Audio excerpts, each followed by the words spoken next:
ദശ ശനി ദശ. സുഗണനെ ഇന്നലെ വൈകിട്ട് ഇങ്ങോട്ടൊന്നും കണ്ടില്ലല്ലോ, എന്ത് പറ്റിയെന്ന് ഓർത്തു.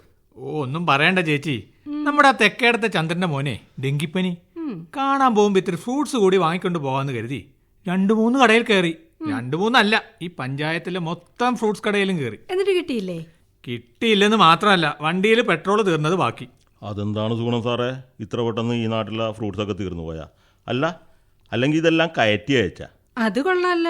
ഫ്രൂട്ട്സ് തീർന്നൊന്നും അല്ലെന്നേ, ഈ ഡെങ്കി സ്പെഷ്യലിൽ ഒരു പഴമുണ്ടല്ലോ. അതെന്ത് പഴമാണ് സാറേ?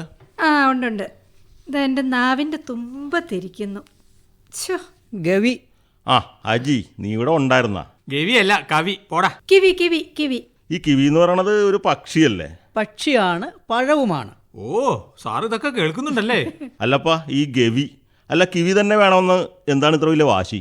ഓ ബാബു, നാട്ടുനടപ്പല്ലേന്ന് വിചാരിച്ചു. ഇത് കഴിച്ചാലേ കൗണ്ട് കൂടുവെന്നാ പറയുന്നേ. ആ, നല്ല നാട്ടു നടപ്പ്. ഇതാ ഡെങ്കിപ്പനിയുടെ കൂടെ ഉണ്ടായ പഴമൊന്നും അല്ലല്ലോ. അങ്ങ് ചൈനയിലാ ജനനം. അല്ല, നമ്മുടെ നാട്ടിൽ കിട്ടുന്ന പഴങ്ങൾ തിന്നാ പോരെ? ഈ കിട്ടാത്ത പഴം തേടി നടക്കണത് എന്തിനാണ്? പിന്നെ ഇത് തിന്നാൽ കൗണ്ട് കൂടുമെന്ന് ശാസ്ത്രീയ നിരീക്ഷണം വല്ലതുകൊണ്ടാ? എന്നിട്ട് സുഗുണ സാർ എന്ത് ചെയ്ത്? ഞാൻ എന്ത് ചെയ്യാൻ? ഞാൻ 2 കിലോ ആപ്പിളും വാങ്ങി അങ്ങ് വീട്ടിലേക്ക് പോയി. ആഹാ, എന്നോടാ കളി. പിന്നല്ല. ചന്ദ്രന്റെ വീട്ടിലേ നമുക്ക് വൈകിട്ട് എല്ലാവർക്കും കൂടെ പോവാം. അജി വരുന്നുണ്ടോ? അല്ല, എനിക്കറിയാൻ മേലാഞ്ഞിട്ട് ചോദിക്കുക. കുറെ നേരം ആയല്ലോ ആ ഫോണിൽ ഇങ്ങനെ മാന്താൻ തുടങ്ങിയിട്ട്. ഓ, സാറിനെ ശല്യപ്പെടുത്തരുത്, ഗെയിമിലാണ്. ഓ, അതാണല്ലേ ഇടക്കിടക്ക് പോകാത്ത വെള്ളം കുടിക്കണ മാതിരി തലപൊക്കി നോക്കണത്. നല്ല ഉപമ കേട്ടോ. അയ്യോ, ഞാൻ ചത്തു.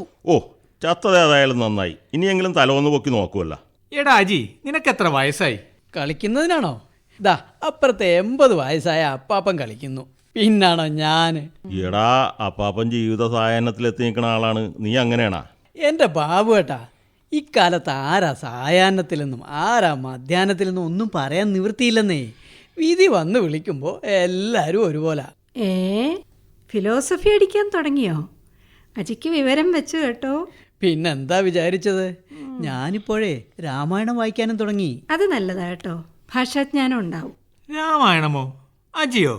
ഞാനല്ല, അമ്മ വായിക്കും, ഞാൻ കേൾക്കും. ആ, അത് നന്നായി. എന്നാലേ രാമായണത്തിലൊരു ശ്ലോകം, ഒരു 2 വരി ഒന്ന് ചൊല്ലിക്കേൽപ്പിച്ചേ നോക്കട്ടെ. പിന്നെന്താ? അറിവില്ലാത്തോരു മകനെ ലാളിച്ചിട്ടറിവുള്ളോരു നീ കരകെന്നും വന്നു. ഇതേ അമ്മ ഇടയ്ക്കിടയ്ക്ക് ചൊല്ലാറുണ്ടെന്നേ. ഇതേ ഇടക്കിടക്കല്ലട്ടാ, അടിക്കടി ചൊല്ലേണ്ടി വരും. ഇത് രാമായണത്തിലെയാ? മിക്കവാറും അമ്മ നിന്നെ നോക്കിയായിരിക്കും ചൊല്ലുന്നത്, തീർച്ച.